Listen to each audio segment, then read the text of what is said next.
Hi అండి. Chicken gravy తయారీ విధానం తెలుసుకుందాం. ముందుగా చికెన్లో 1 స్పూన్ పసుపు, 3 స్పూన్ల కారం, ఒక 2 స్పూన్ల సాల్ట్ మీకు తగినంత వేసుకోండి. ఒక 2 స్పూన్ల అల్లం వెల్లుల్లి పేస్ట్, వేయించుకొని పెట్టుకున్న రెడ్ ఆనియన్స్, బ్రౌన్ ఆనియన్స్ వేసుకోవాలి. కొంచెం కొత్తిమీర, పుదీనా, దాంట్లోనే పెరుగు వేసుకోవాలి. ఒక చిన్న ప్యాకెట్ వేసానండి నేను. ఒక 1 స్పూన్ అంతా పచ్చిమిర్చి పేస్ట్ వేసాను. ఇంకా గరం మసాలా చేసుకున్నామండి. 1 స్పూన్ సాజీరా, కొంచెం చెక్క, 4, 5 యాలకులు, ఒక 4, 5 లవంగాలు, కొన్ని మిరియాలు, కొంచెం జీలకర్రలు, కొంచెం జాజికాయ, జాపత్రి, నల్ల యాలక, ఇవన్నీ మసాలాలు వేసుకొని పౌడర్ చేసుకోవాలండి. కొంచెం పువ్వు కూడా వేసుకోవాలి ఉంటే మీ దగ్గర. ఇలా వేసి మొత్తం పౌడర్ చేయాలి. ఈ పౌడర్ కూడా దాంట్లోనే వేసుకోవాలి.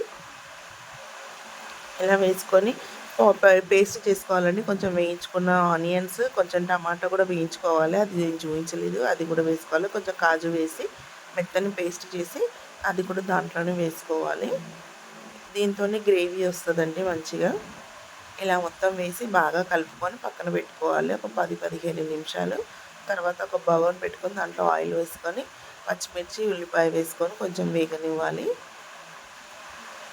ఇలా వేగిన దాంట్లో కొంచెం కొత్తిమీర, పుదీనా వేసుకోవాలి. దాంట్లోనే వేసిన తర్వాత కొంచెం అల్లం వెల్లుల్లి పేస్ట్ వేసి కొంచెం పసుపు వేసుకోవాలి. మనం దాంట్లో వేసాం కదండి, దీంట్లో కొంచెం వేసుకోవాలి. ఇలా వేసి ఇది వేగిన తర్వాత దాంట్లో చికెన్ వేసుకోవాలి. మనం మ్యారినేట్ చేసి పెట్టుకున్న చికెన్ మొత్తం దాంట్లో వేసుకోవాలి. వేసుకొని బాగా కలుపుకోవాలి. ఇలా బాగా కలిపి వాటర్ మొత్తం పైకి వచ్చేంత వరకు ఉడకనివ్వాలండి. మూత తీసి మళ్ళీ ఒకసారి కలుపుకోవాలి. ఇగో ఇలా ఉడికిందండి, ఇంకా ఉడకాలి ఇది.